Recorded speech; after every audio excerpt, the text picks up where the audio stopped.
এই ধরনের মাটনের রেসিপিটা ফ্রাইড রাইস, পোলাও, জিরা রাইস, প্লেন ভাতের সাথে দুর্দান্ত লাগবে। এছাড়াও নান, লাচ্ছা পরাঠা, এমনি লুচি, পরোটা, রুটির সাথেও দুর্দান্ত লাগবে। তার রেসিপিটা আমি কি করে নেব দেখে নেওয়া যাক। নমস্কার বন্ধুরা, মাই মামনির রান্নাঘরে সবাইকে স্বাগত। আজকে করে নেব মাটন।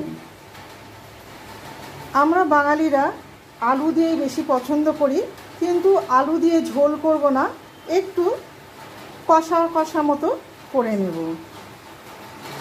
তা আমি 850 মাটন নিয়ে নিয়েছি। একটা পেস্ট রেডি করে নেব। দিয়ে দেব পেঁয়াজ। আমি মাঝারি সাইজের 3টে পেঁয়াজকে নিয়ে নিয়েছি। আদা, রসুন, কাঁচা লঙ্কা, ঝালটা আপনারা আপনাদের পছন্দ মতো দেবেন। আর নিয়েছি পেঁপে 1 টুকরো নিয়ে সেটাকে একটু কুচিয়ে নিয়েছি, যাতে পেস্টটা সুন্দর হয়ে যায়।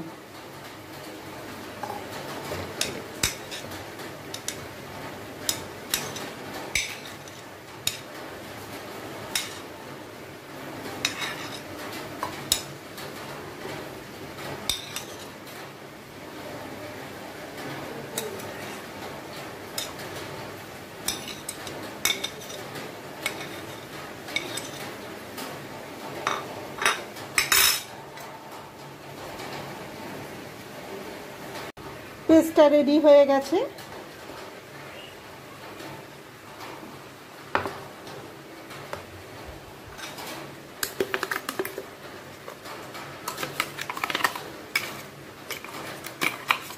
সাথে পেঁপের টুকরো দিয়েও করে নিতে পারেন, আমি একটু পেস্ট করেই দিলাম।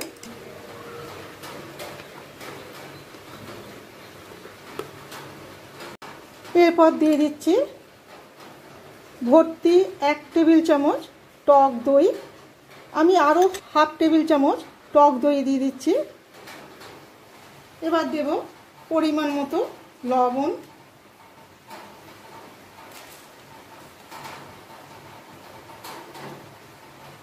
পৌনে 1 চামচ হলুদ গুঁড়ো, হাফ চামচ গরম মশলা গুঁড়ো, হাফ চামচ জিরে গুঁড়ো, 1 চামচ ধনে গুঁড়ো, 4 চামচের 3 ভাগের 1 ভাগ গোলমরিচের গুঁড়ো। আমি তাও অতটাও দেবো না, কেননা বেশি ঝাল হয়ে গেলেও মুশকিল হবে, অল্প তুলে রাখলাম। হাফ চামচ কাশ্মীরি লাল লঙ্কার গুঁড়ো, হাফ চামচ চিনি, সর্ষের তেল প্রায় 1 টেবিল চামচ সর্ষের তেল দিয়ে দিলাম। দিয়ে ভালো করে মাখিয়ে রেস্টে রেখে দেব।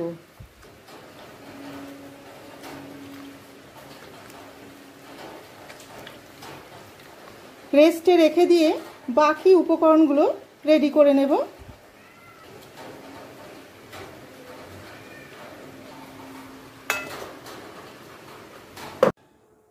বড় 3টে আলুকে হাফ করে নিয়েছি, অর্থাৎ 6 টুকরো করে নিয়েছি।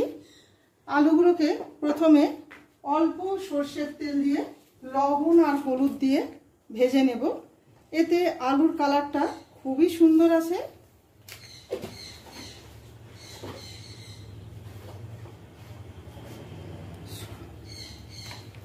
সর্ষের তেলেতে হলুদ পড়লে তার কালারটা অসম্ভব ভালো হয়ে যায়, খুব সুন্দর একটা কালার চলে আসে।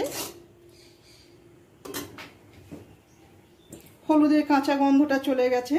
এরপর দিয়ে দিচ্ছি আলুগুলোকে।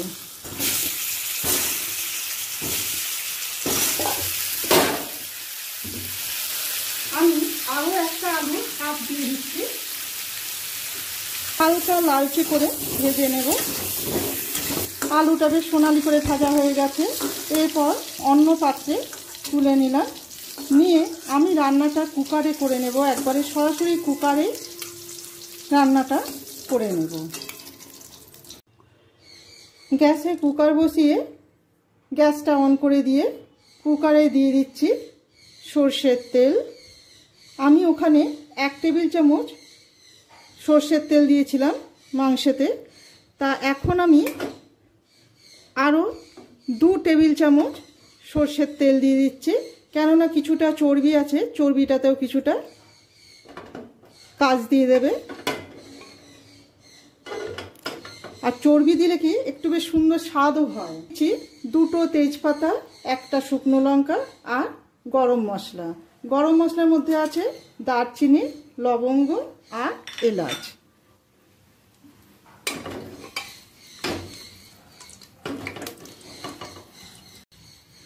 আমি হাফ জয়িত্রী ফুল আর 1 পিঞ্চ সাদা জিরে ফোড়নে দিয়ে দিলাম। ফোড়ন থেকে সুগন্ধ বেরোতে শুরু করে দিয়েছে। এরপর দিয়ে দিচ্ছি 4টে মিডিয়াম সাইজের পেঁয়াজকে লম্বায় কুচিয়ে নিয়েছি। আচ্ছা, বলে রাখি, তেলের পরিমাণটা আপনারা আপনাদের পছন্দ মতো কম বেশি করে দেবেন।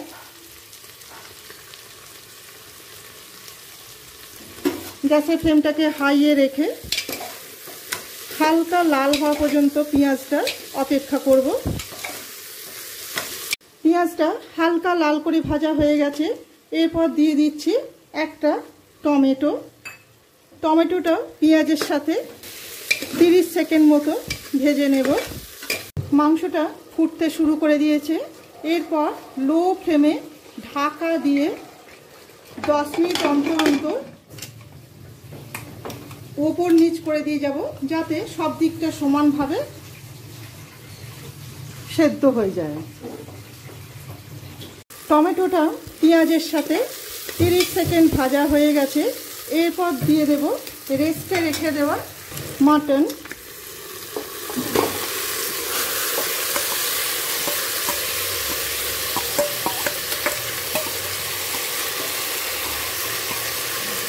আমি বাটি ধোয়া জলটাও দিয়ে দিচ্ছি।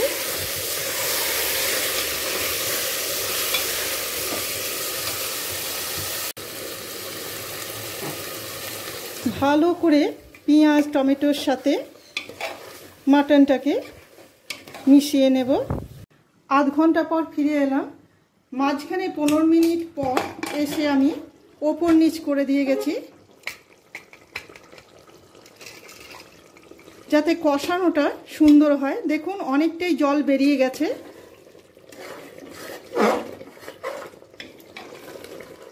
এবার আলুগুলোকে দিয়েও আরও 10 থেকে 15 মিনিট কষিয়ে নেব।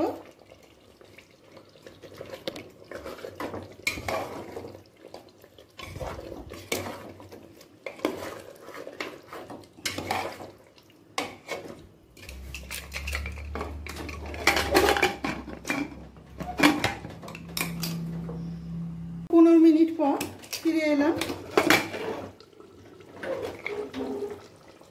কষানোটা সুন্দর হয়ে গেছে। আচ্ছা, আমি সামান্য জল দিচ্ছি, যদি পাছে লেগে যায় হুইসেলটা দেওয়ার সময়। আলাদা করে জলটা আর গরম করলাম না, কুকারের ঢাকাতে যে গরমটা আছে সেই গরমেতেই গরম হয়ে যাবে। খুব অল্প করে জলটা দিয়ে দিলাম।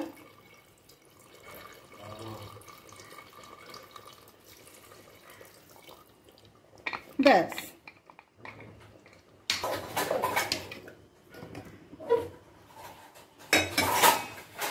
এরপর এতক্ষণ আমি সেদ্ধ করছিলাম, শুধু গাডারটা দিয়ে সেদ্ধ করেছি। এরপর হুইসেলটা দিয়ে 2টো হুইসেল দিলে গ্যাসটাকে বন্ধ করে দেব। 2টো হুইসেল দিয়ে গ্যাসটাকে বন্ধ করে দিয়েছি। তারপর নিজে থেকে বাষ্পটা বেরিয়ে যাওয়া পর্যন্ত অপেক্ষা করেছি।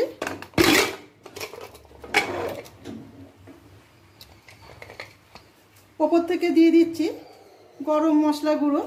ব্যাস, রেডি।